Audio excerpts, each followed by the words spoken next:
Magandang gabi sa inyong lahat mga kapatid at tayo nagagalak at tinanggap po namin kayo dito sa bulwagang ito sa United Parañaque Sukat Congregation. No? So at bilang panimula ng ating pagpupulong, tayo po ay awitin po natin ang song number 34 na may pamagat na lumalakad ng tapat. Ito'y halos sa awit 26 at pagkatapos ng ating awit, tawagin natin si Brother Tom Villavicencio para sa opening prayer. Kung ito'y angkop sa ating kalagayan, tayo po ay tumayo at tumawit ng papuri sa ating Diyos na Jehovah.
Pagpapasimula ng ating pagpupulong, tayo makakapakinig ng maraming mga paksa na angkop para sa linggong ito. No? So ang ating discussion ay nasa paloob ng Kawikaan chapter 7. No? So para sa week ng March 31 hanggang April 6. At tunay na tayo makikinabang at kung ano yung matutunan natin, i-apply natin ito at magagamit natin ito sa ating buhay, gayon din sa ministeryo. Kaya sa unang bahagi ng ating programa, ang kayamanan mula sa salita ng Diyos, isa itong pahayag na may pamagat na iwasan ang mga sitwasyong pwede kang matukso. Ito'y gagampanan sa atin ni Brother Rizal Mihulio sa loob ng 10 minuto. Brother Rizal, handa na kaming makinig.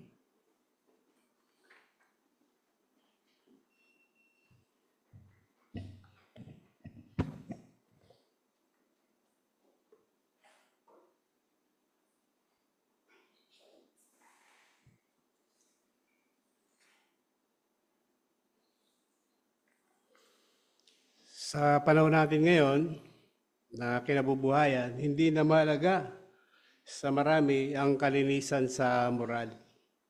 Sa maraming bansa, normal lang yung homoseksualidad at yung pag-ipag-sex sa hindi nila asawa. At hindi lang yon, tinataguyod din ng mga industriya ng advertisement yung mga at entertainment, yung mga estilo ng pamumuhay na talagang napaka-immoral. Kaya masasabi natin na sa panahon natin ay palasak na palasak ang immoralidad. Kaya ang tanong, posible ba na tayo ay makapamuhay na mayroong malinis na moral? Posible pa kaya yon? Kaya ang sagot niya mga kapatid, ang sagot, oo. Pero paano? Yan ay sa tulong ng Diyos na Jehovah. Paano natin yan gagawin? Kung makikinig tayo sa babala niya at babasahin natin o pakikinggan yung mga nakasulat sa Bible. Halimbawa, yung unang Korinto 6:18, sabi, tumakas kayo sa sexual na immoralidad. Hindi sinabi na umiwas ang mga Kristiyano sa immoralidad. Dapat, higit pa yung dapat natin gawin para masunod ito. Ibig sabihin, dapat na tumakbo tayong palayo mula sa gayong immoral na gawain kung paano tayo itatakbo palayo mula sa isang mapanganib na sitwasyon. Pero paano? Ang sagot ay yung ating paksa. Iwasan natin yung mga sitwasyong pwede kang matokso. Ngayon, ano ba magiging epekto kung hindi natin iiwasan yung mga sitwasyong pwede kang matukso? Halimbawa, dito sa tatalakayin natin sa Kawikaan 7, tabalatang 7 hanggang 9. Pansinin natin na sabi, habang pinagmamasdan ko ang walang karanasan, nakita ko isang grupo ng kabataan, isang lalaki na kulang sa unawa. Dito, kinukwento ng isang ama, no, sa kanyang anak, yung nakita niyang karanasan na ginawa ng isang kabataan. Habang siya ay nasaan? Nandun siya sa kanyang kwarto, doon sa kanyang taas ng bahay. Sa siwang ng kanyang bahay, nakita niya kung anong ginawa ng isang kabataang walang muwang. Abang ginawa niya, sabi doon sa verse 8, dumaan siya malapit sa kanto ng bahay ng babae, naglakad sa direksyon ng tirahan ito. At kailan niya ginawa? Sabi dito, sa takip silim bago gumabi habang nag-aagaw ang liwanag. Kaya, bakit nasabi natin ito ay napakadelikado? Kasi pansin ninyo, ano ba yung kabataan dito? Sabi, walang karanasan, kulang sa unawa. At pangatlo, yung panahon, takip silim. Kaya, wala namang balak gumawa ng immoral yung kabataang ito, pero dumako siya sa lugar na hindi dapat para sa isang kabataan tulad niya. Ngayon, tingnan natin, ano nangyari? Sabi ro sa verse 7, o Kawikaan chapter 7, verse 10, kung mababasa natin, no? Sabi rito, at nakita kong sinalubong siya ng isang babae, tuso ito at nakabihis na gaya ng babaeng bayaran. Kasi pumunta siya doon sa lugar, kampante siya, wala siyang kamuwang-muwang, pero mayroong bayarang babae. Ano nangyari? Sa verse 13, anong ginawa ng babae? Sinunggaban siya ng ang lalaki at hinalikan. Hindi siya nahiyang sabihin. Yeah. Doon sa mga sumunod na talata, napakahaba niya kung babasahin natin, pero simple lang, sa maikli. Nagawang tuksohin ng isang bayarang babae ang walang muwang na binata. Yon. Tapos, ano ang naging epekto nito? Doon sa verse 7, ito na sabi, sa verse 22 sabi, sumunod ito agad sa kanya. Napansin niyo yung salita?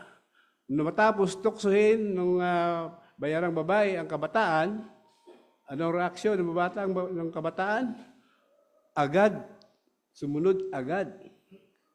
So walang pagdadalawang isip, sumunod agad. Gaya daw siya ng toro na papunta sa katayan. Gaya ng mangmang na paparusahan sa pangawan. Alam niyo ba yung isang tao na paparusahan sa pangawan? May ligtas ba siya pag siya inaros sa pangawan? O hindi, di ba? Doon sa verse 23, sabi doon gaya ito ng ibong nagmamadali pagpasok sa bitag. Pag sinabing nabitag ka, kahit buhay ka pa, good as dead ka na. Di ba?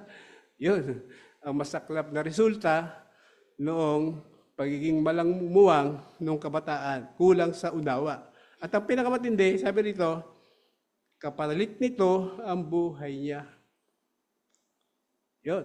Alam niyo ba yung ilang buhay ang naging kapalit noon? Dalawa. Yung spiritual na buhay niya at yung literal na buhay niya. Kasi pansinin niyo, yung pagkakasakit, dahil sa sakit ng babae, sakit na nakukuha sa pagtatalik, nakakamatay yun. At dahil siya ay nagkasala kay Jehovah, nasira yung kaugnayan niya sa Diyos na Jehovah. Kaya spiritually dead rin siya. Kaya dalawang kamatayan ang natamasa niya. At yun ay nagawa niya dahil sa kanyang maling desisyon. Ngayon, ano ang aral natin doon? Anong aral? Minsan ba tayo katulad rin ng binatang iyon ay nagkukulang sa unawa? Nagkukulang sa unawa. Paano ba nangyayari yun? Sumusuong ba tayo sa mga alanganing sitwasyon na pwedeng pumukaw sa maling pagnanasa? Ang pansin niyo, sumusuong ba tayo? O ganun ang ginawa ng kabataan, di ba? Sumuong siya. Sumugod siya. Paano ginagawa yun? Sumusuong ng alanganin.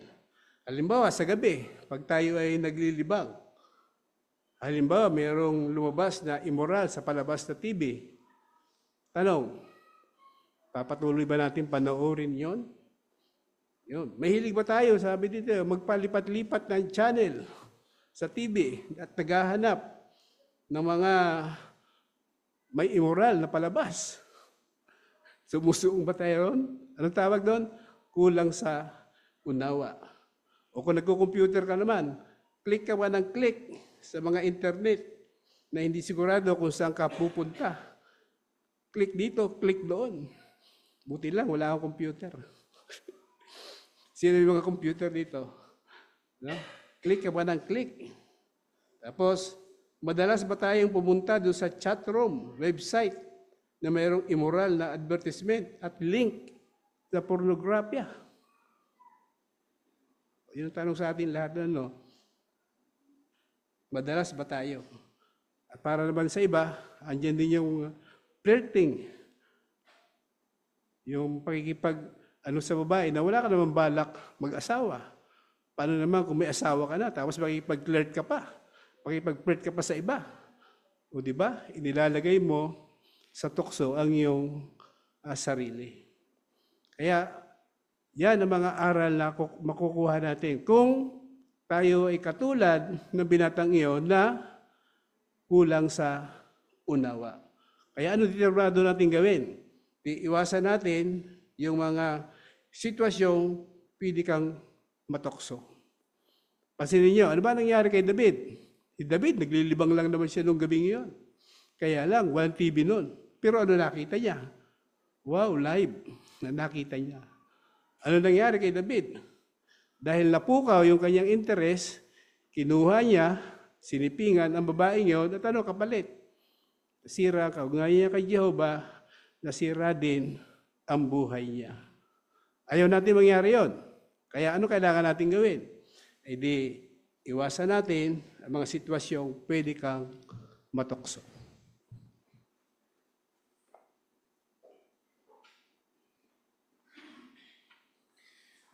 Okay, maraming salamat, Brother Mihulio, sa inyong bahagi. Ngayon, tumungo na tayo sa spiritual na hiya sa loob ng 10 minuto.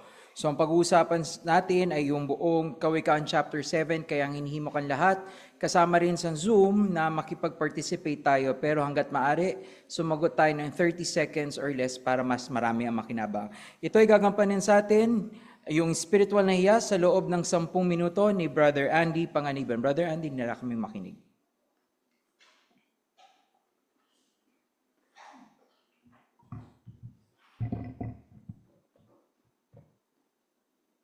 Para simulan ang ating pagtalakay sa spiritual na iyas, sino po muna ang nais magbasa ng Kawikaan, Kabanata 7, ang talata ay 3? Pakisuyo kay Gab.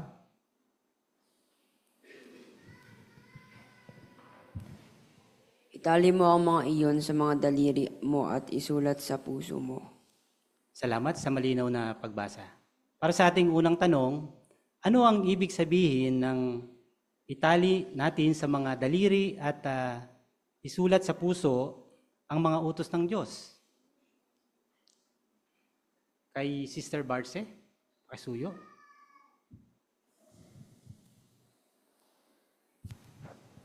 Ibig sabihin, ang mga natutuhan natin mula sa Biblia, patuloy na itali at isulat. Sa ibang termino, itanim sa puso't isip natin ang mga natutuhan mula sa Biblia. Sa ating pamumuhay, ito ang mga paggawi na isagawa sa araw-araw nating buhay. Salamat po. May iba pa pong bang punto o komento? Kay Sister Presi Biangcad.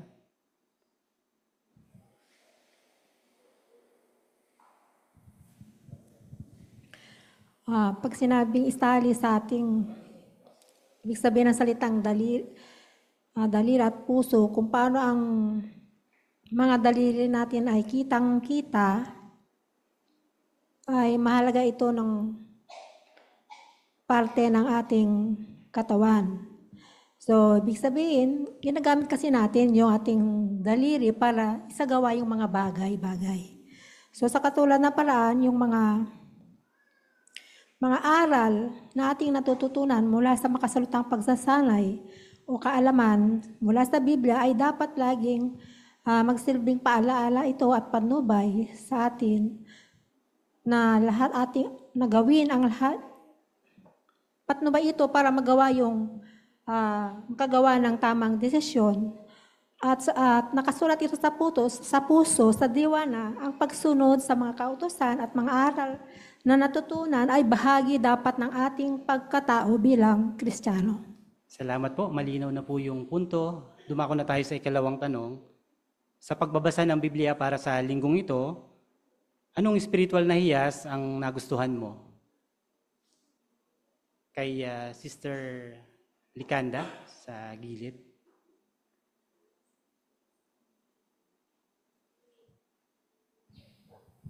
Nagustuhan ko po dito sa Kawikaan 7:24 yung salita ng salitang kailangan nating magbigay pansin sa mga sinasabi ng Biblia. At huwag nating hayaan na maakay tayo sa daan ng masasama. Dahil sinabi po ng ilang tao na ang sinabi ng Biblia tungkol sa homosexualidad ay hindi pagpapakita mo ng pag-ibig. Pero alam po natin na sinabi ng Diyos na Jehova na ang Diyos na Jehova ay pag-ibig. Kaya gusto niya na mabuhay tayong lahat magpakailanman. At para mangyari po iyan, kailangan po nating sundin ang mga pamantayan ng Diyos na Jehova. Salamat. Kay Sister Tess Herotani.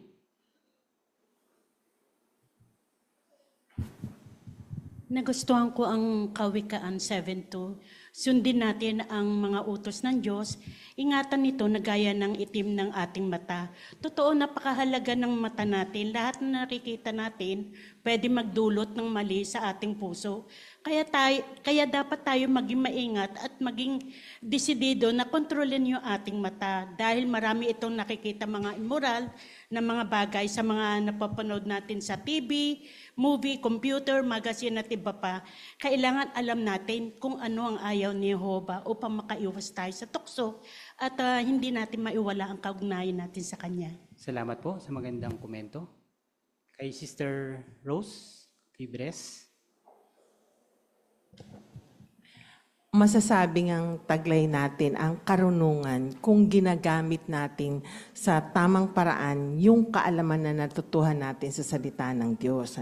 Kaya dito sa Kawikaan 7:4, sinasabi sa reference na ang karunungan daw ay may malapit na kaugnayan sa utos ng Diyos na inihalin tulad din sa malapit na kaugnayan natin sa ating kapatid na babae. So yung aral na dapat kong linangin ang karunungan at hindi basta kaalaman lang at mahalin ang utos ni Jehovah. Salamat, Sister Rose. Kay Sister Calso, Hampi. Ayon sa Kawikaan chapter 7 verse 1 and 2, ang Biblia ay malaking impluensya sa ating buhay. Dapat tayong mag-aral regular sa pagbabasa at ikapit. Sa sundin at ingatan natin ang utos ng Biblia at patuloy tayong mabubuhay. Kahit saan man tayo pumunta, tutulungan tayo sa kaalaman, makakaiwas tayo sa tukso ni Satanas na Diablo at hindi masisira ang kaugnayan natin sa Kanya. Salamat po. Kay Brother Bart. Sa Kawikaan 7:24, binanggit po doon na bigyan pansin ninyo ang sinasabi ko. Ibig pong sabihin nun ay dapat nakikinig po ako sa Kanya. Kaya masusunod ko po siya kapag sinisikap ko pong magbasa at huwag po makipag-usap sa oras ng pulong. Mahalaga po iyon para makapokus po ako sa mga payo ni Jehovah. Salamat.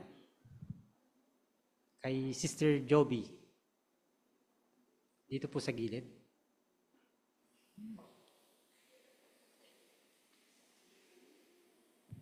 Ang Kawikaan 7:22-23, ang pagkasira ng kaugnayan ng kay Amang Jehovah dahil sa maling desisyon. Natutunan ko dito, mapalalaki o babae na huwag padalos-dalos sa mga nakikita nating bagay na sa akala natin ay maganda.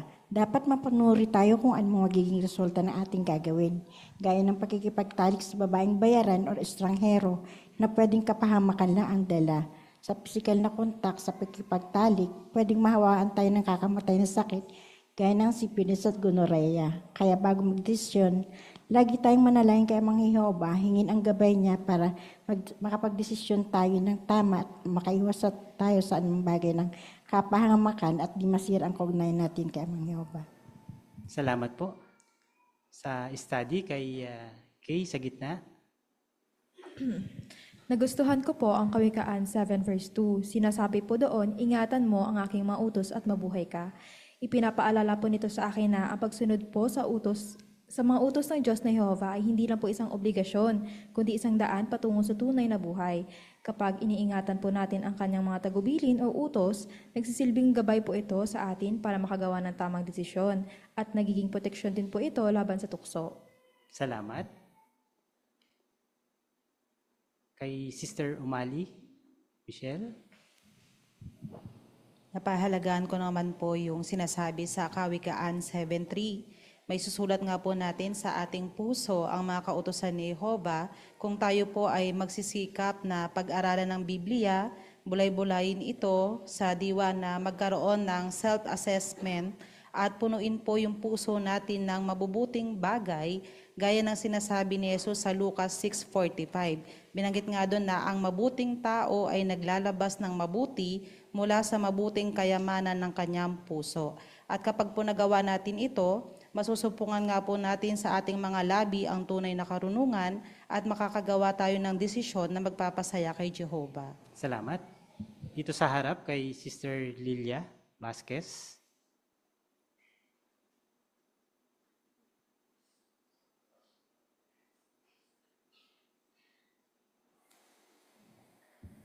Sa Kawikaan 7:1, binanggit doon na, anak ko, sundin mo ang mga utos ko. Bilang magulang, mayroon akong bigay Diyos na pananagutan na ituro sa aking mga anak ang mga pamantayan ng Diyos hinggil sa mabuti at masama. Kaya kasali sa mga utos na ito na dapat kong pakaingat-ingatan ay ang mga paalala, mga utos at mga batas na makikita sa Biblia na siyang ilalakip ko sa pagtuturo ko sa aking mga anak. Salamat, Sister Lilia. Para sa huling komento, kay Sister Cintillas sa likod. Dito po sa Kawikaan 7:2, binanggit na sundin mo ang mga utos ko at patuloy kang mabubuhay. Ingatan mo ang tagubilin ko na gaya ng itim ng iyong mata. Kung paanong iniingatan nga natin ang ating itim ng mata para hindi mauwi sa diferensya sa paningin o pagkabulag, ingatan din natin sundin yung mga tagubilin ni Jehovah para hindi masira ang kaugnayan natin sa Kanya. Kung gagawin natin yan, ginagarantiyan ni Jehovah ang ating buhay. Salamat mga kapatid sa inyong mga nakapagpapatibay na komento at dito na nagtatapos ang ating paghukay sa spiritual na hiyas. Balik tayo sa ating chairman.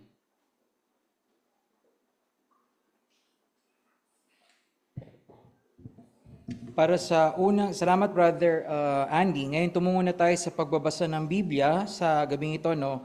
Babasahin sa atin ang Kawikaan chapter 7 verse 6 hanggang 20. Ito ay gagampanan sa atin ni Brother Kier Camillo sa loob ng 4 minutes. Kung Brother Camillo, handa na kami makinig.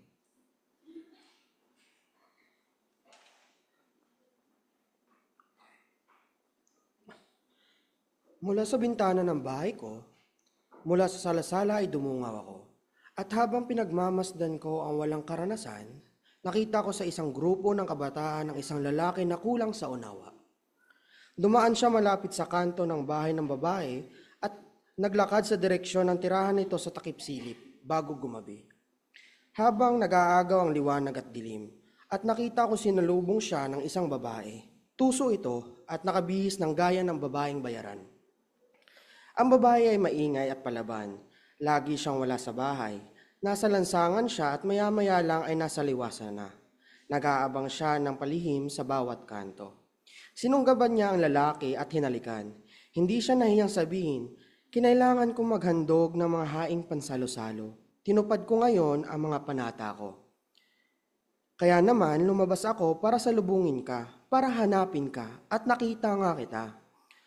Magagandang tela ang nilatag ko sa aking kama, makukulay na lino mula sa Ehipto. Nilagyan ko ang kama ko ng mira, alo at kanela. Halika, magpakalango tayo sa ating pag-ibig hanggang sa umaga.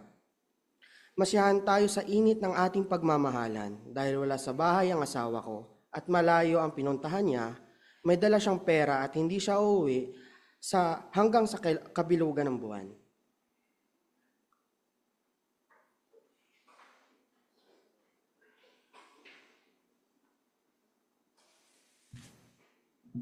Maraming salamat, Brother Kier. Ikaw ay sinasanay sa Aralin 2 ng ating Aralin 2 sa ating brochure na pagtuturo, pagiging natural. Kaya tatandaan natin para maging effective tayo dito, dapat magsalita tayo ng natural sa naparaan at mula sa ating puso. At may 3 bagay na dapat tayong tatandaan. Para maging effective tayo dito, manalangin, magsalita sa puso, at pangatlo, tumingin sa tagapakinig. Ngayon, dito sa susunod na programa na natin, ang ating maging mahusay sa ministeryo. Unang ay sa bahagi ng pagdalaw muli, bahay-bahay. Ito ay gagampanan sa atin ni Sister Merlinda Masangkay kasama Sister Lailani Panganiban. So atin silang tunghayan sa pagdalaw muli, bahay-bahay sa loob ng 4 minutes. Maraming salamat, Lai, sa pagpapatuloy.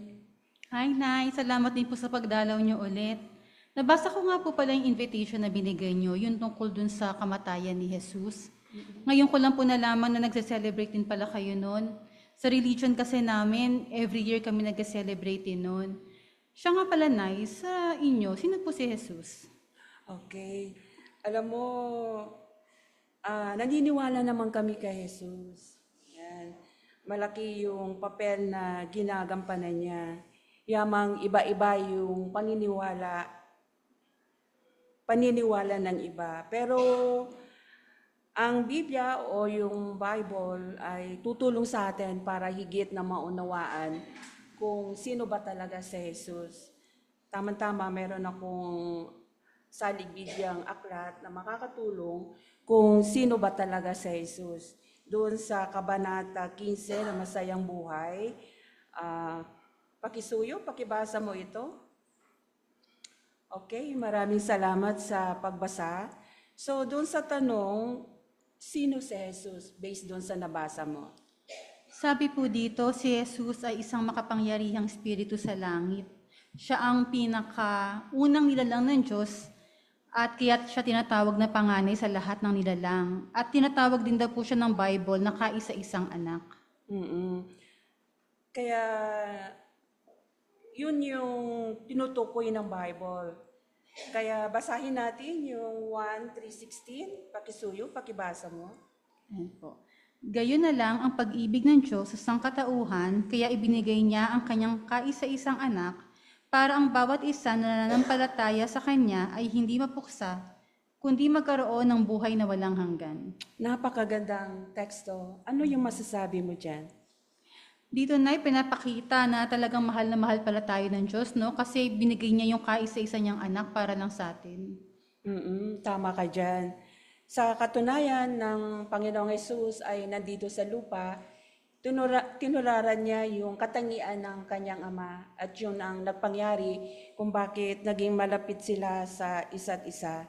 At ginamit din siya ng Diyos na tagapagsalita, ibig sabihin, mensahero niya. Kaya nung nandito siya, halos lahat ng sinasabi niya ay tungkol sa kanyang ama. Kaya doon sa imbitasyon na binigay ko sa iyo, pwede mong pag-isipan, no? At sa April 12, imbitado yung buong pamilya mo. Sana makadalo. At malalaman natin doon kung gaano ka halaga o pakinabang natin doon sa tinigis na dugo ng Panginoong Hesus. Sige, Nay, salamat po. Subukan po namin umattend. Okay, so sa kabuuan ng pag-uusap natin, ano yung natutunan mo? Natutunan ko po, Nay, na napakalaki pala ng sakripisyong ginawa ni Jesus para sa atin, para magkaroon tayo ng buhay na walang hanggan. At sa tingin ko, Nay, mukhang kailangan ko pang mag-aral talaga ng Bible para mas makilala ko pa siya. Kaya sa susunod, pag-uusapan natin naman kung bakit bumaba sa Jesus. Yun yung sasagutin ko sa susunod na pagkakataon. Sige po. Okay, maraming salamat Sister Masangkay, Mr. Linda at Sister Lino sa inyong bahagi ngayon. Kayo naman ay sinasanay doon sa empathy sa ating publication na pag-usapan ng isang spesipikong paksang makakatulong sa kanya. So nakita natin yung naging highlight ng conversation nila is more into sa ating Panginoong Hesus. So nakita yung interest doon sa pag-uusap na yon na kung saan sa leading doon sa end ng kanilang pag-uusap, kumantong ito sa pagkakaroon or pagkakaroon ng Bible study. So nakita natin naging effective. So maari natin itong gayahin pag tayo na sa ministeryo upang maging effective tayong mga ministro. Ngayon, dito na tayo sa susunod na may bahagi. Same pa din pagdalaw muli pero ang setting naman nila ay di formal na pagpapatotoo. Ito ay gagampanin sa atin ni Sister Myra Camillo kasama Sister Camille Dula at atin po silang tunghayan sa loob ng 4 na minuto. And Camille, salamat nga pala doon sa pagtanggap mo sa imbitasyon na ibinigay ko sa iyo tungkol sa pag-aalaala sa kamatayan ni Jesus last time. Oo, salamat din Myra sa pag-invite. Religious din naman kasi ako kaya gusto ko talaga yung mga ganyang event. Mabuti pala. At tama-tama rin pala na nabigyan kita ng invitation. Kasi Camille doon, ipapakita pa kung paano pa tayo makikinabang sa kamatayan ni Jesus. Maganda yan. Alam mo, sa totoo, Myra, madalas ko naiisip na gusto ko na talaga na dumating ulit si Jesus dito sa lupa. Pwede ko bang malaman bakit? Kasi ilang linggo na akong sumusubaybay sa mga balita at talagang natatakot ako kasi tuwing magbabasa ako ng balita, puro na lang kaguluhan at wala nang kapayapaan. Kaya sa tingin ko, yung pagdating na lang talaga ni Jesus dito sa lupa, yung magiging solusyon sa lahat. Alam mo, totoo yan. Kasi ngayon, parang pabata ng pabata ang edad na nakakagawa ng krimen. Sa ating bansa, maging sa buong mundo, hindi pa rin nagkakasundo yung mga leader. Kaya meron pa rin talagang digmaan na nagaganap. Kaya ngayon, parang mahirap na magkaroon ng kapayapaan. Pero alam mo, tama yung sinabi mo kanina na si Jesus ang siyang mag-aalis ng mga masasama. Pero sa tingin mo, Camille, paano niya kaya gagawin yun? Paano nga ba? Makikita natin yun sa Biblia. Okay lang babasahin natin? Okay lang. Okay. Dito sa unang 1:3-8, pwedeng pakibasa mo? Ang patuloy na gumagawa ng kasalanan ay nagmula sa dyablo dahil ang dyablo ay nagkakasala na mula pa sa pasimula. Iyan ang dahilan kung bakit dumating ang anak ng Diyos para sirain ang mga gawa ng dyablo. Yan, salamat. Camille, sang-ayon ka ba na si Satanas na dyablo ang siyang pinakaugat ng lahat ng problema ngayon? Oo naman, kasi siya naman talaga yung punot dulo, di ba? Oo, tama. Gaya ng isang damo, para hindi na tumubo ulit, kailangan na alisin yung ugat nito. Kaya base dun sa binasa mo, ganon din ang gagawin ng Diyos. So, aalisin niya si Satanas sa siyang pinakaugat ng problema, at kapag nangyayari yun, mawawala na rin yung impluwensya niya sa buong mundo. At kapag mawala na yung mga masasama, ano sa tingin mo yung magiging kalagayan sa lupa? Edi magiging matibasay na, magiging mapayapa na, di na katulad nung nangyayari sa ngayon. Oo, tama. Kaya yung ikinababahala mo kanina na matinding kaguluhan at wala ng kapayapaan, tinitiyak ng Diyos na magwawakas yun. At meron pang pangako ang Diyos na gagawin niya sa lupa. Okay lang ba may ipapakita ako sa yung isang maiksing video lang naman? Sige. Yan. Salamat. So, napansin mo ba kung ano pang gagawin ng Diyos sa lupa? Sabi dyan sa video, aalisin niya yung tagutom, sakit, at iba pa. Yan, tama. So, bukod sa magkakaroon ng kapayapaan, aalisin niya ang sakit at kamatayan at magiging paraiso ang buong lupa. Hindi ka ba natutuwa na may pangako ang Diyos ng ganito para sa atin? Syempre masaya kasi ibig sabihin, di pala laging magulo yung magiging kalagayan ng lupa. Oo. Kaya alam mo, naging posible lang yan, Camille, dahil sa ginawang sakripisyo ni Jesus para sa atin. Kaya sana makapunta ka sa April 12. Oo, sige, Myra, pupunta ako. Pero curious lang ako, Myra, paano nyo ba inaalala yung kamatayan ni Jesus? Sige, bukas papaliwanag ko sa'yo. Tapos may ipapakita din akong video ko para magka-idea ka kung paano ginagawa yung celebration. Okay, sige. Salamat, Myra. Maraming salamat din. Okay, maraming salamat Sister Myra and Sister Camille sa inyong bahagi. Kaya naman ay tingnan natin yung sa ating publication, yung mahalin ng mga tao sa ganun ding paraan. Empathy pa rin, pero mas maganda na napansin natin na nagkaroon ng interest Sister Camille sa bahaging ito kasi sabi niya gusto ko ng yung problema yung nangyayari sa didig, natatakot na siya. So dito sa bagay na ito, nasagot naman ni Sister Myra kung saan at paano at kay ano ang gagawin ng organisasyon ni Jehovah o yung kaharian ng Diyos. So nakita natin dito napahatid niya yung katotohanan mula sa Biblia at nagkaroon ng pagkakataon na the next day, meron silang pag-uusap muli na maaaring humantong na to sa pagba-Bible study. Kaya dito naman sa susunod na bahagi, ito naman ay pagdalaw muli, pero ang setting naman nila ay sa public witnessing. Ito ay gagampanan naman sa atin ni Sister Lilia Vasquez kasama Sister MJ Abellanosa at ating pong silang tunghayan sa loob ng 4 na minuto. Kamusta ka, MJ? Natutuwa ako na makausap ka uli para ipagpatuloy natin yung pag-uusap natin nung nakaraan nasa car tayo. Hello, Ate Lilia, pero hindi talaga ako okay kasi ang daming problema sa pamilya namin. Yung tatay ko nagkakasakit na naman kasi ang tigas ng ulo. Yung kapatid ko nagrereklamo kasi siya na lang lagi nag-aalaga. Tapos kung ako naman ang mag-aalaga, wala naman akong trabaho doon. Wala akong mag-aalaga din sa or magpapakain sa akin. Kaya hindi ko na alam ang gagawin ko. Problema talaga. Salamat sa tiwala mo, MJ. Nasasabi mo sa akin yung nararamdaman mo, gayon din yung mga problema mo. Pero alam mo, meron akong gusto sanang i-share sa'yo na isang teksto na maaaring makatulong sa'yo. Nakaulat yun sa Pilipos 4, verse 6 at 7. Makisuyo ako sa'yo sa pagbasa. Sige po. Huwag kayong mag-alala saan mang bagay. Sa halip, ipaalam ninyo sa Diyos ang lahat ng pakiusap ninyo sa pamagitan ng panalangin at pagsusumamo na may kasamang pasasalamat at ang kapayapaan ng Diyos na nakahihigit sa lahat ng kaisipan ang magbabantay sa inyong puso at isip sa pamamagitan ni Kristo Jesus. Yan, salamat sa pagbasa mo, MJ. Ngayon ang tanong dyan, ayon dyan sa binasa mo, kanino mo pwedeng ilapit yung problemang nararanasan mo? Sabi dyan sa Diyos sa pamamagitan ng panalangin. Tama ka. Bakit nga ba? Ano ba yung dahilan? Ano ba yung ibibigay nito para sa'yo? Dyan sa nabasa nating teksto, sabi, kapayapaan ng isipan. Oo nga, no. Masalamat at ilin sa tekstong yan. Ang ganda, kaya may pag-asa pa pala tayo na magkaroon ng kapayapaan yung isipan natin. Kung ilapit natin sa Diyos yung mga problema natin. Parang gumaan yung pakiramdam ko. Salamat naman. Walang ano man yan, MJ. Gusto ko lang na ulitin sa iyo yung invitation na ibinigay ko, yung may kinalaman doon sa pag-alaala sa kamatayan ni Jesus na gagawin doon sa Mon El sa Kingdom Hall. Ito ay gaganapin sa April 12, 5:45 p.m. Oo, naalala ko yung invitation na binigay nyo. Pero baka yung April 12, baka uuwi ako, dadalawin ko yung tatay ko sa amin. Ay, ganun ba? Sa bagay, kung makakadalo ka sana, welcome ka doon. Isama mo yung kaibigan mo, mga kamag-anak mo, lahat ng tao doon welcome. Wala kang babayaran. At napakahalaga kasi ng okasyon na yun MJ. Alam mo ba na kapag dumating ka doon, pinapakita mo na pinapahalagahan mo talaga yung buhay na ibinigay ni Jesus para maligtas tayo.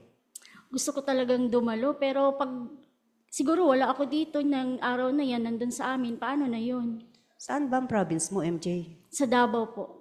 Davao. Bagay, MJ, kahit saan ka pumunta, sabay-sabay naman idadaos yung pagtitipon na ito sa buong mundo. Kaya kahit nasa Davao ka, sigurado makakapunta ka pa rin. Tamang-tama, meron kami ditong website. Pwede mo itong i-search kung saan malapit na lugar yung bahay mo. Doon pwede kang makadalo. Sige po, i-check ko yan, tapos i-message na lang po kita kung makadalo ako doon. Sige, MJ ha. Next time na available ka, tuloy natin yung pag-uusap. Ngayon, alamin naman natin kung paano tayo magkakaroon ng masayang buhay ngayon kahit marami kang problema. Okay lang ba yun? Oo, sige, okay lang yun, pero text ko na lang sa'yo kung ano yung pwede kong oras at araw niyan. O, sige. Okay, maraming salamat Sister Lilia, kasama rin si Sister MJ sa inyong bahagi. Ngayon, gayon din sa part ng empathy sa ating publication na Mahalin ng Mga Tao, nakita natin yung paraan ng kanilang pakikipag-usap na kung saan nakinig ng mabuti si Sister Lilia sa hinaing ng kanyang niloloob. Kumbaga, yung problema, sinabi nga, at yung pakikinig ng mabuti ay isang hakbang para maramdaman niya na hindi natin siya binabaliwala. So, mga ganitong bagay ay dapat nating tatandaan pag tayo ay nasa teritoryo na dapat tayong makinig na mabuti dun sa ating kausap. Kaya dito nagtatapos yung ating second part ng programa natin at tutungo na tayo sa panghuling programa, which is ito yung pamumuhay bilang Kristiyano. Kaya bago tayo tumungo sa mga ilang paksang pag-uusapan dito sa third part ng programa natin, tayo po ay tumayo at awitin po natin yung song number 13 na may pamagat na si Kristo ang ating huwaran. Ito ay halos sa unang Pedro 2:21 at kung ito ay angkop sa ating kalagayan, tayo po ay tumayo at umawit ng papuri sa ating Diyos na Jehova.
Dito tayo tumungo sa pagtalakay sa loob ng 15 minutes, isang pagkakataon. Ito ay magkakaroon ng video na kung saan tayong lahat ay ni-encourage na mag-participate sa pagtalakay nito. Ito ay gagampanan sa atin ni Brother Tom Villavicencio, ibang pagkakataon.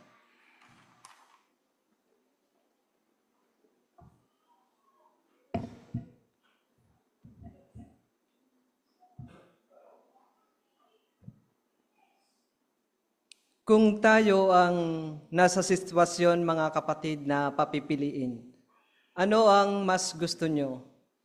Kayamanan o si Jehova? Siyempre naman si Jehova. Pero paano kung inaalok tayo ng kaluwalhatian at kayamanan na makakamit natin ang lahat ng iyon sa isang iglap lang? Matutokso ba tayo na tanggapin yon? Hindi lang tayo ang nasasangkot sa bagay na yan. Maging ang ating Panginoong Hesus, nung siya ay nandito sa lupa, tinukso din siya ng dyablo. Tingnan natin yung binabanggit doon sa Lucas, Kabanata 8, talatang 6. Sabi ay ganito, pagkatapos, sinabi ng dyablo, ibibigay ko sa iyo ang autoridad sa lahat ng ito at ang kaluwalhatian ng mga ito. Dahil akin ang lahat ng kahariang ito at ibibigay ko ito kanino kuman gustuhin.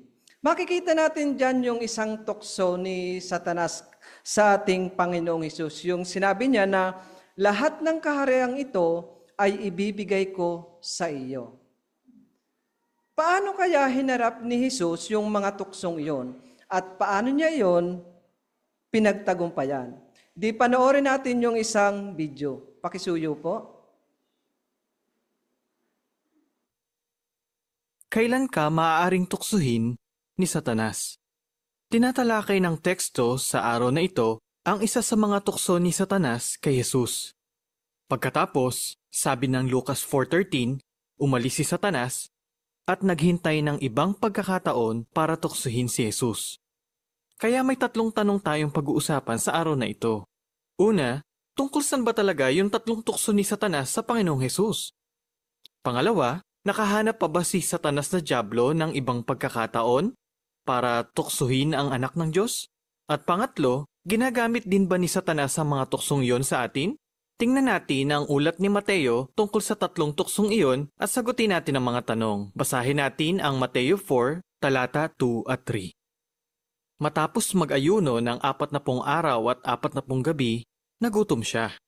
Lumapit sa kanya ang manunukso at nagsabi, kung ikaw ay anak ng Diyos, utusan mo ang mga batong ito na maging tinapay.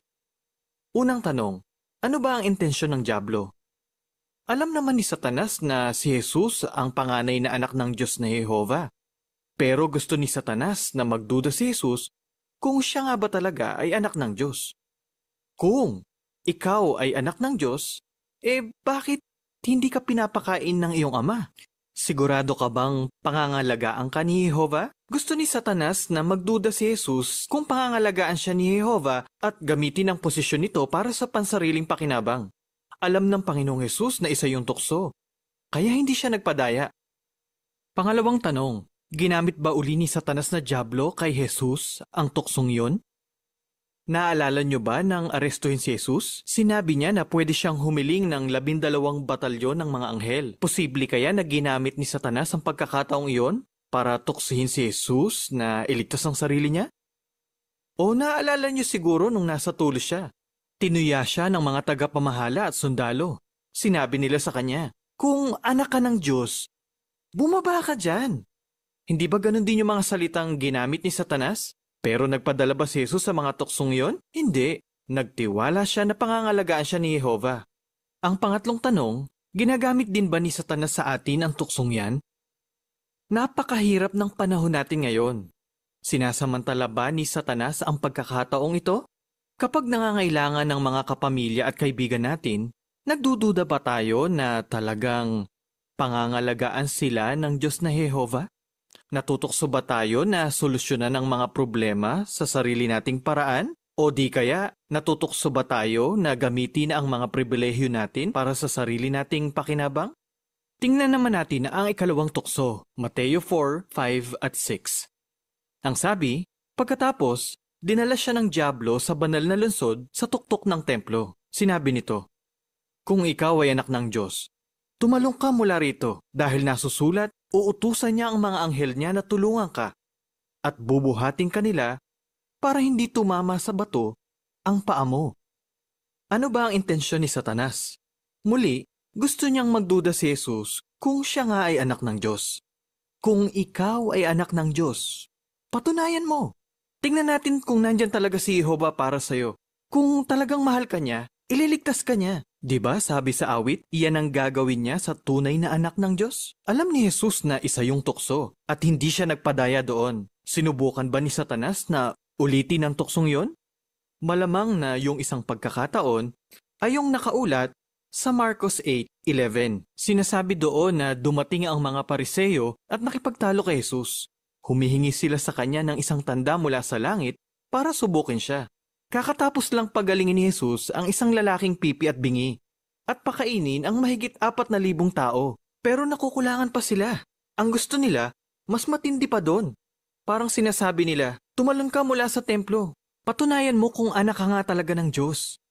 Tingnan natin kung anong gagawin ni Jehovah para sa'yo. Pwede rin ba tayong mapaharap sa ganyang tukso? Pakiramdam ng ilang kapatid natin, walang nagmamahal sa kanila dahil sa mga naranasan nila. Sa mga panahong nag-iisa sila at nadidepress, baka pagkakataon yun para kay Satanas na dyablo na salakayin sila. Mahal ba talaga ako ni Jehovah? Importante ba talaga ako sa Diyos na Jehovah? May halaga ba ako? Dahil sa ganyang damdamin, may ilan na huminto na sa paglilingkod kay Jehovah o gumawa ng isang bagay na ayaw ni Jehovah para maramdaman nila na mahalaga sila. Pag-usapan natin ang ikatlong tukso, Mateo 4:8 at 9. Dinala naman siya ng dyablo sa isang napakataas na bundok at ipinakita sa kanya ang lahat ng kaharian sa mundo at ang kaluwalhatian ng mga ito. At sinabi ng dyablo, ibibigay ko sa iyo ang lahat ng ito kung luluhod ka at sasamba sa akin ng kahit isang beses. Ano naman ang alok ni Satanas dito? Ngayon pa lang, mapapasayo na ito. Hindi mo na kailangang magdusa. Mas maganda ang aloko kaysa kay Jehovah. Muli, alam ni Jesus na tinutukso na naman siya ni Satanas at tinanggihan niya ang tuksong iyon. Nakahanap ba si Satanas ng ibang pagkakataon para ulitin ang tuksong iyon? Posibleng yung pagkakataong iyon ay yung nakaulat sa Juan 6:15. Diba? Gusto ng mga tao na gawing hari si Jesus ng pagkakataong iyon? Pwede kayang maging tukso iyon sa kanya na maghari na nang hindi na siya kailangang magdusa hanggang kamatayan? Dahil alam ni Jesus na papalapit na sa kanya ang mga tao, umalis siya. Napapaharap din ba tayo sa ganyang klaseng mga tukso? Ang totoo, handa tayong gumawa ng mga sakripisyo at marami na tayong nagawang sakripisyo para mapaglingkuran si Jehovah. Pero baka nakikita natin yung mga tinataglay ng iba at mapaisip, sulit ba talaga ang mga sakripisyo ko? Pwede kaya na magkaroon na ako ng malaking pera para makapaglingkod ako at mabili ko ang gusto ko? Talagang mapandaya ang tatlong tuksong ito. Makakapagtiwala ka ba na pangangalagaan ka ni Jehovah? Sigurado ka ba na mahal ka ni Jehovah at na mahalaga ka sa Kanya? Ba't ka pa maghihintay kung pwede mo nang makuha yan ngayon? Kaya ang tanong ulit mga kapatid, kailan ka maaaring tuksuhin ni Satanas? Kailan niya ako maaaring tuksuhin? Siyak na maghahanap ng pagkakataon si Satanas para tuksuhin tayo. Sigurado yun. Sa unang Pedro 5:8, sinasabi na gumagala siya na gaya ng isang umuungal na leon at gusto niyang lapain tayo. Kung nakahanap siya ng pagkakataon para tuksuhin si Jesus, siyak na makakahanap rin siya ng pagkakataon para tuksuhin tayo. Ano ang dapat nating gawin? Dapat nating labanan ang mga tukso niya. Paano natin yun magagawa? Tularan natin ang ginawa ni Jesus. Pansinin ang 2 puntong ito. Una, alam ni Jesus ang mga pagkakataon na tinutukso siya ni Satanas. Pangalawa, sa mga pagkakataong yon, nagpo-focus siya kay Jehovah. Kapansin-pansin na sa bawat pagsagot niya kay Satanas, ginagamit niya ang pangalan ni Jehovah. Ang pangalan ni Jehovah ay isang makapangyarihang proteksyon laban kay Satanas. Kaya nang tinuruan ni Jesus ang mga alagad kung paano mananalangin, sinabi niyang mahalaga na manalangin kay Jehovah na malabanan ng tukso at ang isa na masama. Kaya sinabi rin ni Jesus na ipinakilala niya sa mga tagasunod niya ang pangalan ni Jehovah. Kaya sinasabi rin sa atin ng Kawikaan 18:10 na ang pangalan ni Jehovah ay matibay na tore na pwede nating takbuhan para sa proteksyon. Kaya ang pananalangin kay Jehovah, paggamit sa pangalan niya, at pagbubulay-bulay sa kahulugan nito, ay tutulong sa atin kapag tinutukso tayo ni Satanas, kapag nakahanap siya ng pagkakataon para salakayin tayo. At kapag ginawa natin yan, anong magiging resulta? Ganito ang sinisigurado sa atin ng Awit 44, talata 5. Ganito ang sinasabi. sa pamamagitan ng kapangyarihan mo, ay pauurungin namin ang aming mga kalaban. Sa pangalan mo, ay tatapakan namin ang mga lumalaban sa amin. Oo, makakahanap ng mga pagkakataon si Satanas para tuksuhin tayo. Kapag nangyari yan, dapat na alerto tayo at dapat na alam natin na isa itong tukso. Pagkatapos, mag-focus tayo kay Jehovah at sa kanyang pangalan. Kung gagawin natin yan, makakapagtiwala tayo na matutupad ang sinasabi ng awit, pauurungin natin at tatapakan ang mga lumalaban sa atin bilang mga individual at bilang organisasyon.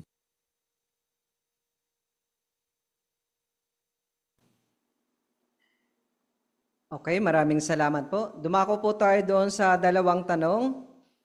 Paano tinukso si Jesus at paano tayo pwedeng malagay sa katulad na sitwasyon? Si Sister Libris po.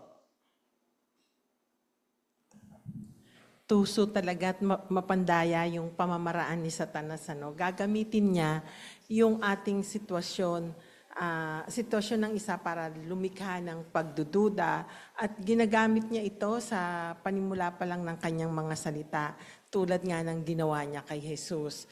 Halimbawa nga yung time na nag-aayuno siya at gutom at gayon din yung tinukso siya para patunayan kung talagang anak nga siya ng Diyos. Pero nag-focus si Jesus at nagtiwala siya kay Jehovah. Ganyan din naman yung intensyon ni Satanas sa atin kapag tinutokso niya tayo. Gagamitin din niya yung ating sitwasyon at yung mga hindi magandang pagkakataon sa buhay natin. Gusto niya magkaroon din tayo ng pagdududa kay Jehovah kung talagang mahal niya ba tayo kapag nakakaranas tayo ng paghihirap, depression o parang nag-iisa lang tayo. Pero dahil alam na natin yung style ni Satanas, makakatulong ito para tularan natin si Jesus na hindi bumigay sa tukso kailanman. Yan, maraming salamat po. Si Brother Odi. Hindi lang po tinukso si Jesus ng minsanan, kundi ginamit po yung ibang sitwasyon para muli pong tuksuhin sa parehong paraan. Gaya po ng pagpilipit sa kanya na gumamit ng himala para sa sariling kapakanan o umiwas po sa pagdurusa. Ganon din po sa atin, maaaring tuksuhin din po tayo ng hindi lang minsan, kundi paulit-ulit sa iba't ibang sitwasyon. Halimbawa sa pisikal na pangangailangan, kasikatan o katapatan po sa Diyos na Jehovah. Yan, maraming salamat. Si Elmo na po. Jesus is fasting and then he's hungry and then Satan wants to make a rock turn into bread, but he doesn't want it. He doesn't want to do it because he's listening to Jehovah, and if he makes a rock turn into bread, then he'll disobey Jehovah, and even if he's very hungry. And then Satan make him go to a high place, and then he wants him to fall, and then he wants to make Jesus think doubt if Jehovah really loves him, because if he falls down and then the angels will carry him, but he still wouldn't do it. Salamat, El. Doon po tayo sa pangalawa, paano natin malalabanan ang mga tukso ng dyablo? Si Sister Briquillo po.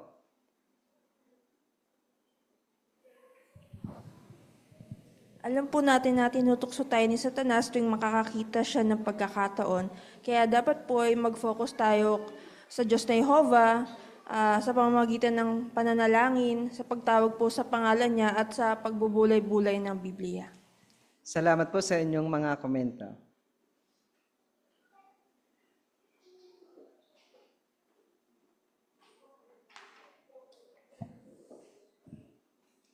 Okay. Dito na tayo sa pag-aaral ng kongregasyon sa Biblia sa ating huling bahagi sa gabing ito, no? So, sa aklat na lubusang magpatotoo, lakasanin mo ang loob mo, sa chapter 24, verse 13 hanggang 21. Ito ay gagampanan sa atin ni Brother E.C. Pahariliaga kasama ang kanyang reader na si Brother Ezekiel magpili. Brother Easy, hinta na kami makinig. Gaya ng nabanggit na, ipagpapatuloy natin yung mga nakaraang para po na natapos natin noong nakaraang linggo may kinalaman kay Pablo. Ang setting natin, si Pablo ay nakakulong pa rin. Pero paano kaya niya ipagtatanggol yung kanyang sarili? Ano kaya yung mga bagay na matututunan natin dito kahit sa ministeryo natin sa ngayon? Marami tayong punto na maaari nating palitawin. Mamaya yung mga komento ninyo, pahalagahan natin yan at patitingkarin natin. Pansamantala, basahin muna natin yung para po 13 hanggang 15 ng Kabanata 24. Pakisuyuan natin si Brother magpili. Nag-iwan si Pablo na isang magandang halimbawa na maaari natin tularan sakaling iharap tayo sa mga otoridad dahil sa ating pagsamba at akusahan ng pagpapasimuno ng gulo, pagsusulsol ng sedisyon o ng pagiging miyembro ng isang mapanganib na sekta. Hindi binola ni Pablo ang gobernador para lang makuha ang loob nito, di tulad ng ginawa ni Tertulo. Nanatiling kalmado at magalang si Pablo. Mataktika at malinaw niyang iniharap kung ano ang totoo. Binanggit ni Pablo na wala roon ang mga Hudyo mula sa lalawigan ng Asya na nag-aksa sa kanya ng paglapastangan sa templo. At ayon sa batas, dapat na naroon sila para masabi nila ang kanilang mga akusasyon sa harap niya. Pero ang lalong kahanga-hanga kay Pablo ay ang hindi niya pagdadalawang isip na magpatotoo tungkol sa kanyang paniniwala. Buong katapangang inulit ng apostol ang kanyang paniniwala sa pagkabuhay muli. Ang paksang lumikha ng kaguluhan noon siya ay nasa harap ng Sanhedrin. Sa kanyang pagtatanggol, idiniin ni Pablo ang pag-asang pagkabuhay muli. Bakit? Sapagkat siya ay nagpapatotoo tungkol kay Jesus at sa kanyang pagkabuhay muli, isang bagay na hindi matanggap-tanggap ng mga mananalansang na iyon. Oo, ang isyu ay ang pagkabuhay muli at partikular na ang paniniwala kay Jesus at sa kanyang pagkabuhay muli. Tulad ni Pablo, makapagpapatotoo rin tayo ng may lakas ng loob at mapapatibay tayo ng mga salitang ito na sinabi ni Jesus sa kanyang mga alagad. Kapopotan kayo ng lahat ng tao dahil sa pangalan ko. Pero ang makapagtiis hanggang sa wakas ay maliligtas. Dapat ba tayong mag-alala kung ano sasabihin natin kapag dumating ang gayong mga pagkakataon? Hindi, sapagkat tiniyak ni Jesus. Kapag inaresto nila kayo para litisin, huwag kayong mag-alala kung ano ang sasabihin ninyo. Kundi anuman ang ibigay sa inyo sa oras na iyon ang sabihin ninyo, dahil hindi kayo ang magsasalita, kundi ang banal na Espiritu. Maraming salamat. Ngayon sa para po 13 hanggang 15, bakit isang magandang halimbawa si Pablo pagdating sa pagpapatotoo ng may lakas ng loob sa harap ng mga otoridad? Maraming puntong binanggit dyan. Pwedeng magbanggit lang kayo ng ilan. Kahit hindi saklawin lahat. Brother Villavicencio.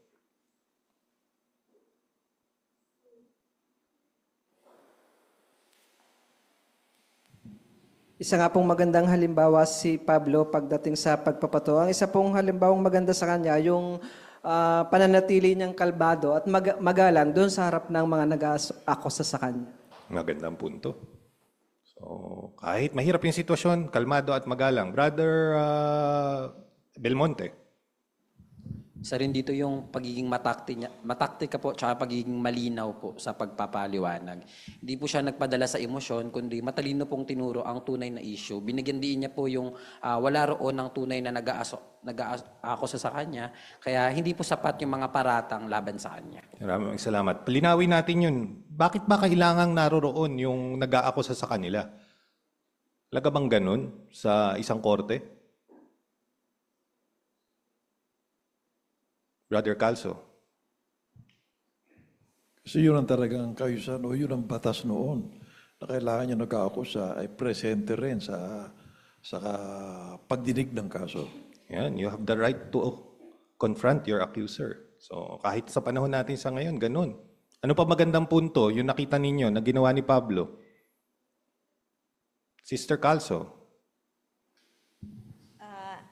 Tulad ni Pablo, may lakas ng loob, mapagpapatibay ang salita niya. Sinabi niya, kapupuutang kayo ng lahat ng tao dahil sa pangalan ko. Pero ang magkapagtitis hanggang sa wakas ay siyang maliligtas. Pero huwag tayong mag-alala. Sasabihin niya, magsasalita tayo dahil sa banal na Espiritu. Maraming salamat. Pampatibay iyon. Brother Mata.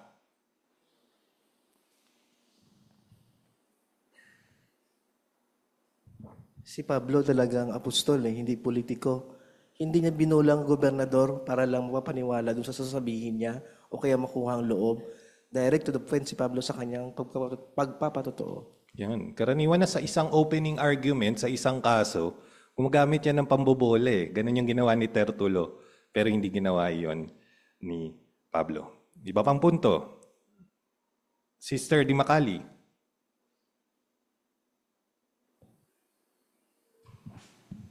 Kahanga-hanga din po na hindi po siya nagdalawang isip dun sa pagpapatotoo niya tungkol sa kanyang paniniwala, tungkol po sa pagkabuhay muli. Na lumikha po yun ng kaguluhan noon sa harap ng mga Sanhedrin. Sapagkat yung pagpapatotoo po niya tungkol kay Jesus ay isang bagay po na hindi matanggap noon ng mga mananalansang. Bakit kaya kung isang normal na tao, baka magdalawang isip o mag-alinlangan na gamitin yung pagkabuhay muli noong panahong iyon sa isang korte ng Sanhedrin? Brother Mejulio.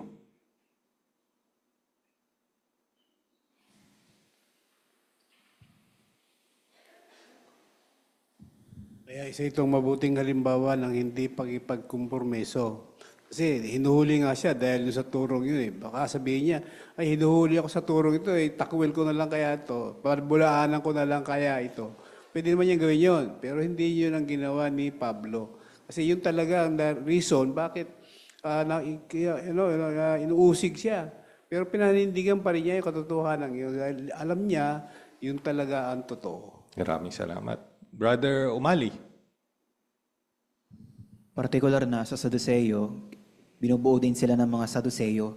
Yung mga Saduceo, hindi sila naniniwala sa pagkabuhay muli.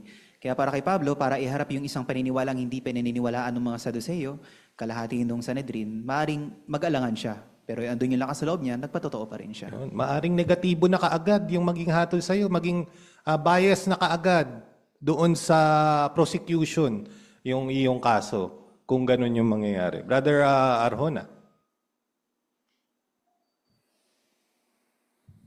Kasi nung unang di ba nagkaalaban-laban niya sa Saduceo at Pariseo eh. Baka dakong huli na magpagtanto nila, ba't naglaban-laban dito itong kalaban na itong taong ito, no? At tanda natin, nangyari yung kay Jesus. Ang mga politiko at saka sa mga Hudyo, imbis na magkalaban sila, dahil sa paninil ng Roma, no, na kinatawan nila ni Pilato, nagsabuatan pa rin tuloy para may papatay si Jesus. Kaya yung ganung bagay, maaaring isa na katakot na senaryo yun, na pwede siyang balingan ng dalawang grupong ito. Kaya matapang talaga siya sa na hindi pagkompromiso. Yun, nagkaroon ng common enemy, no? So pwedeng mag-backfire yung ginawa ni Jesus. Nakita pa kayong punto dyan? Brother Jean Luistro.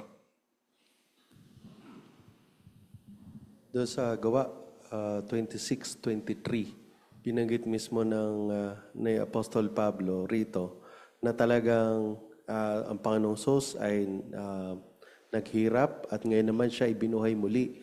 Doon sa talatang 8 naman, binanggit niya mismo na bakit hindi nyo paniwalaan na binubuhay muli ng Diyos ang mga patay.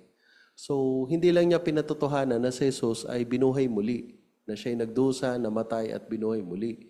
Binabanggit pa niya, talagang gawain ng Diyos na binubuhay muli ng mga patay. Doon sa talatang 6 and 7, pinatunayan pa nga niya, nagpatotoo siya na yung ating mga ninuno, ito talaga yung inaasahan nila.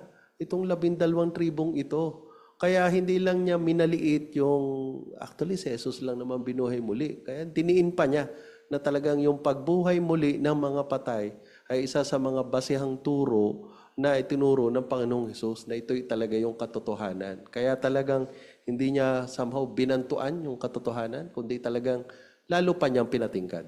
Maraming salamat. Hindi lang pinadaanan no? Napakadetalyado niyang pinagtanggol yun. Brother Mejulio.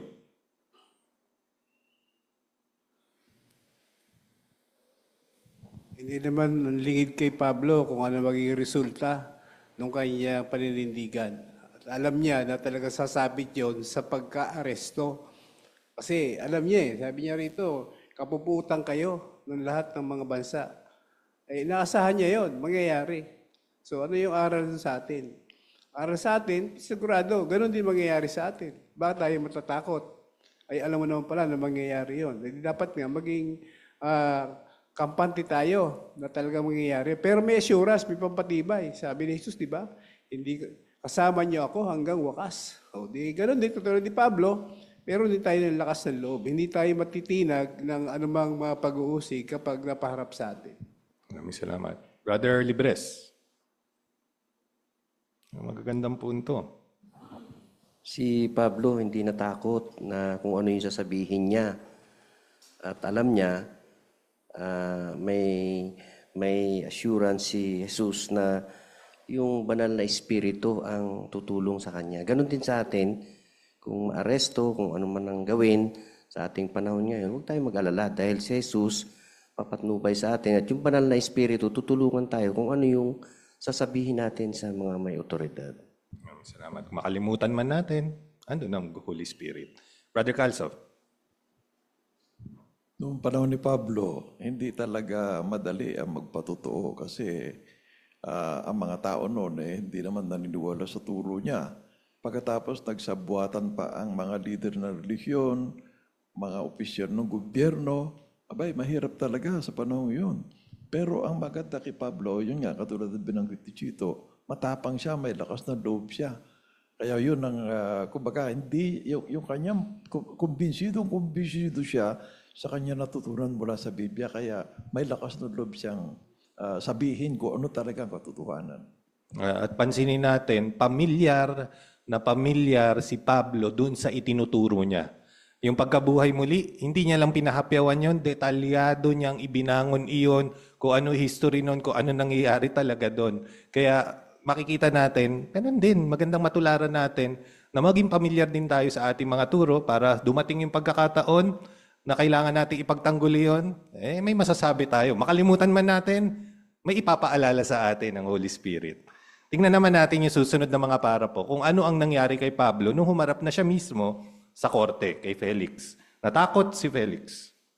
16 at 17. Hindi ito ang unang pagkakataon na narinig ni Gobernador Felix ang tungkol sa paniniwala ng mga Kristiyano. Sinasabi ng ulat, dahil alam na alam ni Felix ang totoo may kinalaman sa daang ito, ang terminong ginagamit para tumukoy sa mga alagad ni Kristo bago sila tinawag na Kristiyano.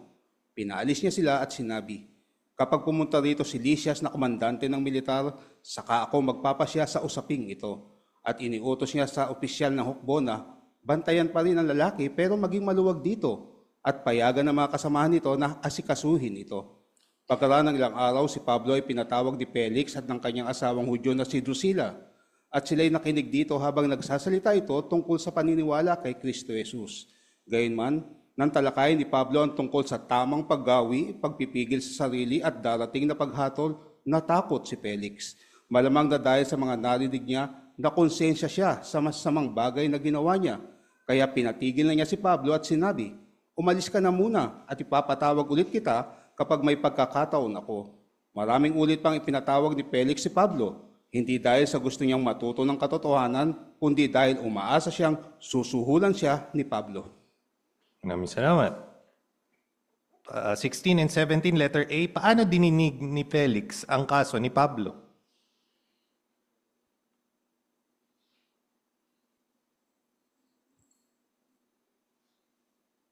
Brother Mata.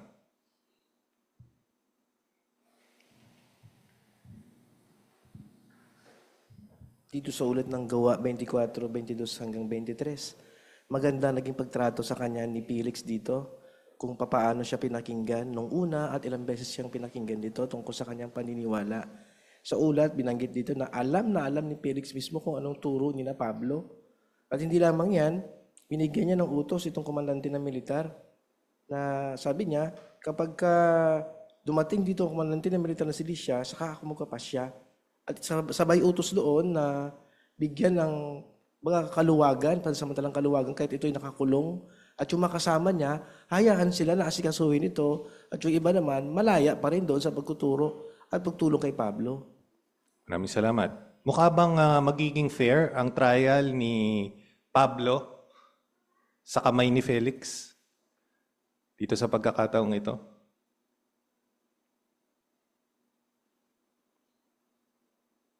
Kita ninyo. Ano yung daang binabanggit dyan? na pamilyar itong si Gobernador Felix. Brother Arjona. Maaari kasi familiar nga siya, kaya may advanced siyang knowledge kung paano i-handle yung kaso. At sinasabi pa nga niya rito, kaya nga nagkaroon siya ng kaluwagan, bagamat naigpit yung unang naranasan ni Pablo sa pangyayaring yun.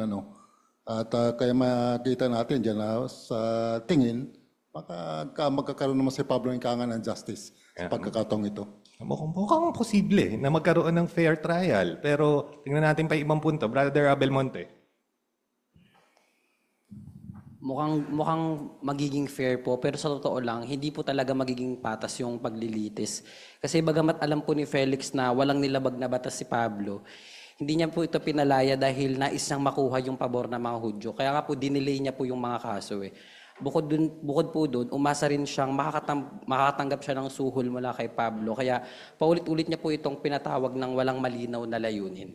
Okay. Brother Luistro. Maliwanag na pinagpakitaan ni Felix ng kabaitan si Pablo.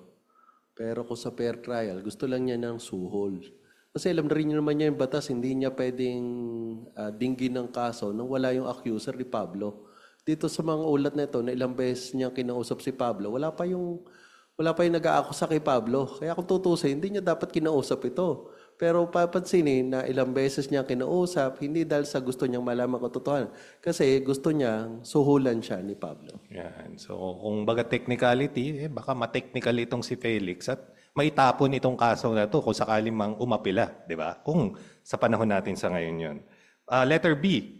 Bakit kaya natakot si Felix pero bakit ipinatawag pa rin niya si Pablo? Sister Kay?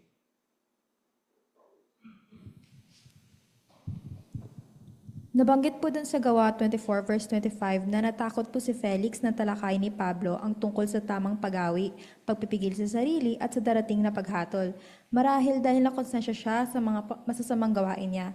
At doon naman po sa 26, patuloy niyang ipinapatawag si Pablo, hindi dahil po gusto niyang matuto, kundi umaasa siyang matutukso si Pablo na magbigay ng suhol. Okay. So mahihirapan na siya kasi paulit-ulit, tumaba na yung kaso niya. So baka suhulan na lang ako nito. Pero kilala natin yung ugali ni Felix nung nakaraan. Brother Arjona, babang punto. Willing naman siya makinig. Kaya lang nga kasi sa ganun hindi na inasahan yung narinig niya na parang hindi pala niya matanggap. So alam na niya ang sitwasyon, alam niya ang kaso eh. No? Kaya talagang gusto niyang pagbigyan si Pablo pa yan. Kaya lang kasi nga, dahil kurap, doon pa rin napunta. Hindi pa rin niya magawa na ibigay yung gawad yung fairness. Maraming salamat. Kaya natakot siya kasi dun sa hatol. At mukhang totoo yung binabanggit na ito ni Pablo. Kasi may mga basihan siya para sabihin yung bagay na yun. Tingnan pa natin kung ano matututunan natin dito para po 18 tayo. Bakit ipinakipag-usap ni Pablo kay Felix at sa asawa nito ang tungkol sa tamang paggawi, pagpipigil sa sarili at darating na paghatol? Tandaan, gusto nilang malaman kung ano ang nasasangkot sa paniniwala kay Kristo Jesus. At yamang alam ni Pablo na immoral, malupit at di makatarungan ang mag-asawa, nilinaw niya kung ano ang kahilingan sa lahat ng gustong maging tagasunod ni Jesus. Pinapakita na sinabi ni Pablo na malayong-malayo ang paraan ng pamumuhay ni Felix at ng asawa nito sa matuwid na mga pamantayan ng Diyos. Malamang na nakita nilang anuman ang iniisip, sinasabi at ginagawa ng isang tao, mananagot siya sa Diyos. Malamang na napag-isip-isip din nilang mas mabigat ang magiging hatol ng Diyos sa kanila kaysa sa anumang hatol na igagawad kay Pablo. Hindi nga katakatakang natakot si Felix. Bakit ipinakipag-usap ni Pablo kay Felix at sa asawa nito ang tungkol sa tamang paggawi, pagpipigil sa sarili at darating na paghatol?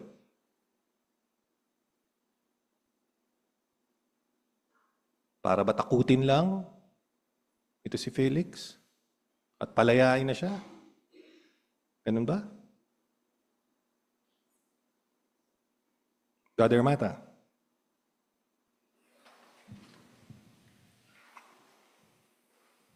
Hindi lamang doon kasi gustong malaman ng mag-asawang ito kung ano ba ang sangkot sa paniniwala tungkol kay Jesus.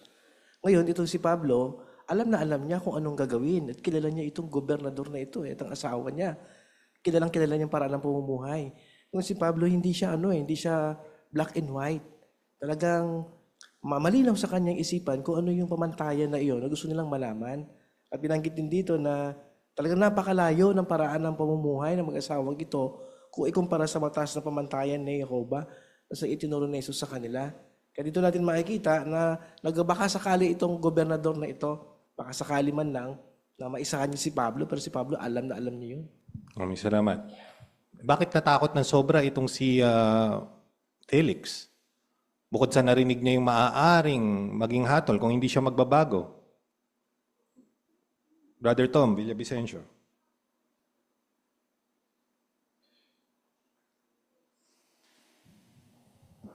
Kasi baka yung hatol kay Pablo ay mas mabigat pa yung hatol sa kanya. Kaya natakot ito si Felix. Okay. No? Kahit anong igawin niya, mas mabigat pa. Bapang punto, Brother Calso. Alam ni si Felix, naniniwala naman sa Diyos.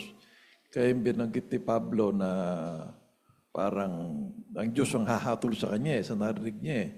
Kaya natakot siya doon. Aba, isipin mo nga naman, kung siya'y gagawad ng paghatol kay Pablo, mas patindi pang hatol ng Diyos sa kanila kasi malupit sila at talagang, kumbaga, malayong-malayo yung paraan ng pamumuhay nila sa pamantayan ng Diyos na Jehovah. Yan. So, uso kasi noon yung pag may pananampalataya ka, sapat na yun. Pero hindi pala ganun. Yung binabanggit ni Pablo, kailangan mo mamuhay ng may mataas na pamantayan para maging tagasunod ni Kristo. May nakita pa kayong punto, Brother Luistro? Kaya kita-kita natin yung magandang halimbawa ni Pablo ng pagiging matapang at may lakas ng loob sa pagpapatotoo. Madaling magpatotoo, lalo na kung good news ang sasabihin natin sa mga tao. May pagkabuhay muli, may buhay na walang hanggan. Pero yung sa darating na hinaharap, yung mga angaral tayo ng paghatol, na nandiyan na yung pagkapuksa, magkakaroon ba tayo ng lakas ng loob? Si Pablo rito, bakit pa niya ginawa yun? Parang wrong move ata siya doon. Pero pinakita na kailangan niya kasi tinanong, ano nga ba yung mga tinuro ng Panginoong Hesus?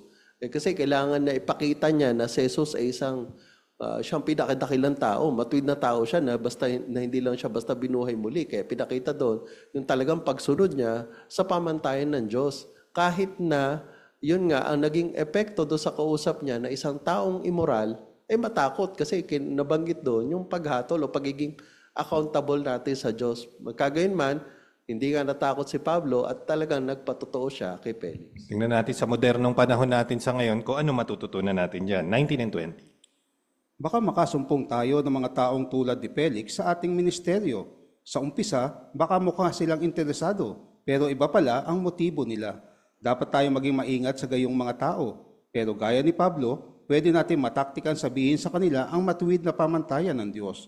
Baka maantig ng katotohanan ng kanilang puso. Gayunman, kung wala rin lang silang intensyong magbago, hindi natin sila pag-aaksaya ng panahon, kundi sa halip ay hahanap na lang tayo ng mga taong talagang interesado sa katotohanan.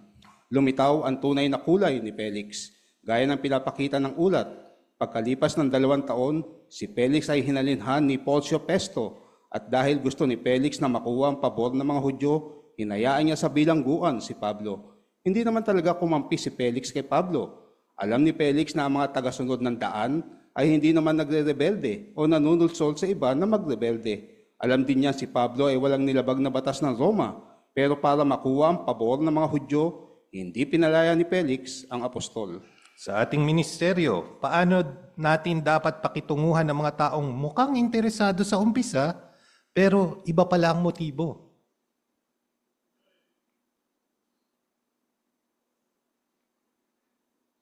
Sister Mejulio Rizadel. Dapat po tayo maging maingat at mataktika. Maaari po nating antigin yung puso nila na alamin yung katotohanan kung gagamitin natin sa taktikang paraan yung sasabihin natin yung matuwid na mga pamantayan ni Jehovah. Ngunit kung hindi pa rin po yun epektibo at wala pa rin pagbabago, sabi po ay wag po tayo mag-aksaya ng panahon sa kanila, kundi hanapin po natin yung mga tunay na may tamang motibo na alamin yung katotohanan at interesado po talagang malaman ang katotohanan. Maraming salamat. Paano natin masasabing nag-aaksaya tayo ng panahon sa isa na Palagi naman tayong pinapatuloy sa bahay. Oh, paminsan-minsan nakikita natin, nakakausap natin. Bakit maaaring pag-aaksaya ng panahon pa din yun? O maaaring pag-aaksaya ng panahon? Brother Barce.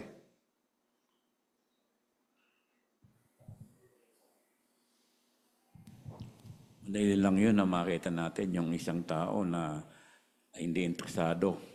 Kasi unang-una, mayroong binabanggit sa Biblia na dapat ang isang interesado ay gustong matuto ng katotohanan, kailangan niya sundin niya yung pamantayan ng Diyos na Yehova.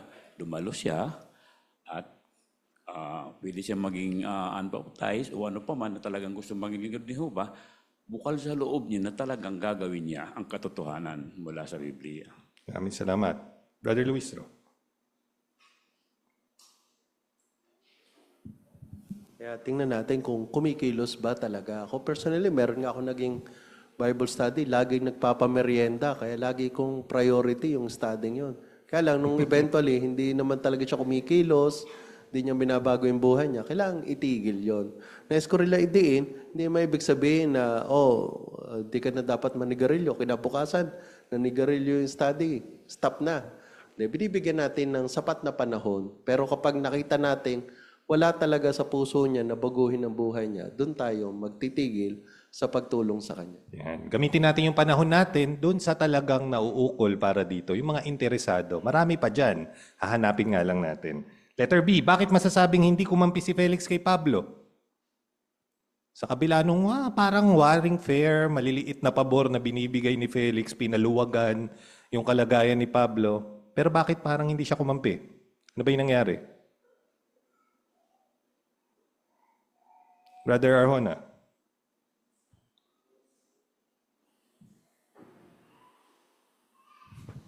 Yung pangalan ni Pablo kay Felix, natakot siya. Pero yung pagkatakot na salita na pwede mag-break sa kanyang pagkatao. Either kasi may alam siya na tama yun, o kay hindi talaga nagtulong siya, sabat kinain na siya ng kanyang masama talagang pagkatao. Kaya dito lumitaw na ganun nga ang lumitaw sapagkat nang mapalitan siya ni Porcio Festo, hindi naman niya pinalaya si Pablo eh. Bagamat sa kanyang alam niya na walang kasalanan itong taong ito. Ang problema, ang daan talaga sapagkat pagkawalan sa Festo, wala sa Festo ng Roma, baka di siya makakuha ng piso sa mga Hudyo. No, kaya ganoon ang kalagayan para makuha ang simpatya, ang paano ng mga Hudyo, pabor, kaya hindi talaga niya pinalaya si Pablo. Maraming salamat. Huling para po tayo, 21. Gaya ng pinapakita sa huling talata ng Gawa Kabanata 24, nakabilanggo pa rin si Pablo nang pumalit si Porcio Festo kay Felix bilang gobernador. Dito na nagsimula ang sunod-sunod na paglilitis kay Pablo at pagharap sa iba't ibang opisyal. Ang apostol na ito na may lakas ng loob ay talagang dinala sa harap ng mga hari at mga gobernador. Tulad na makikita natin, magkakaroon siya ng pagkakataong magpatotoo sa pinakamakapangyarihan tagapamahala noong panahon niya. Sa kabila ng lahat ng pinagdaanan ni Pablo, hindi nang hina ang pananampalataya niya. Tiyak na napatibay siya ng pananalita ni Jesus. Lakasan mo ang loob mo. Maraming salamat, Brother Magpilis, sa mahusay na pagbasa. 21.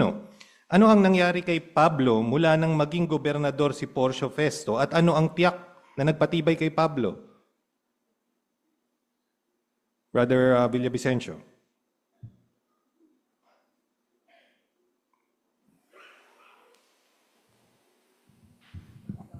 Baka pagkaalis ni Felix, sabihin natin, tapos na yung kaso. Pero hindi pala. Sunod-sunod yung kanyang paglilitis at humarap pa nga siya sa gobernador. At makikita natin dito kung gaano nagpatotoo si Pablo. Yung lakas ng loob, nakatulong yun sa kanya kasi binanggit doon sa tinalakay natin nung nakaraan doon sa Gawa 23:11. Sinabi doon ni Jesus na lakasan mo ang loob mo. At yun ang nagpatibay kay Pablo na magpatotoo talaga kahit sa matataas na tao. Yan yung temang teksto ng ating kabanata. No? Lakasan mo ang loob mo. Hindi lang ito angkop kay Pablo, kundi angkop din ito sa panahon natin sa ngayon. Alam natin, mapapaharap tayo sa sitwasyon maaaring katulad nung kay Pablo. Maaaring mas matindi pa nga. Pero anong gagawin natin? Di ba? Kailangan natin lakasan yung loob natin. Alam natin na tama yung ating ipinapangaral. Alam natin na si Jehovah at si Jesus ay nandyan para sa atin. Tutulungan tayo ng banal na Espiritu. Kung gagawin natin iyon, mamatay man tayo, alam natin ang pag-asa na naghihintay sa atin sa hinaharap.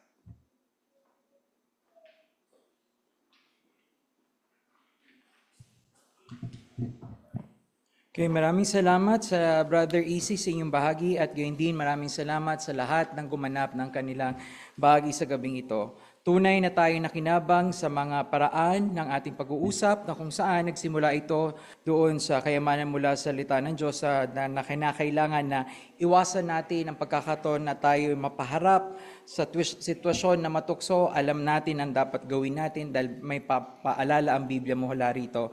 Gayun din, alam naman natin na tayong campaign natin ay yung pag-distribute ng memorial invitation. Kaya inihimukan lahat na gamitin ito at i-apply natin yung mga learnings at mga ginawa sa ating bahagi. At pangatlo, doon sa maging mahusay sa ministeryo, nakita natin yung ating lakas at loob na katibayan na patunay na dapat pag naparap sa problema, hindi tayo bibitiw at tayo poprotektahan ni Jehovah. Kaya lahat sa bahaging ito ay tunay na tayo ay nakinabang. Kaya bilang pagtatapos mga kapatid, tayo po ay tumayo at awitin po natin yung song number 70 na may pamagat na hanapin ang mga karapat-dapat. Ito'y halos sa Mateo 10:11 hanggang 15. At pagkatapos, sasara natin ito ng closing prayer ni Brother Bong Libres. Kaya tayo po ay umawit ng papuri sa ating Diyos na Jehovah.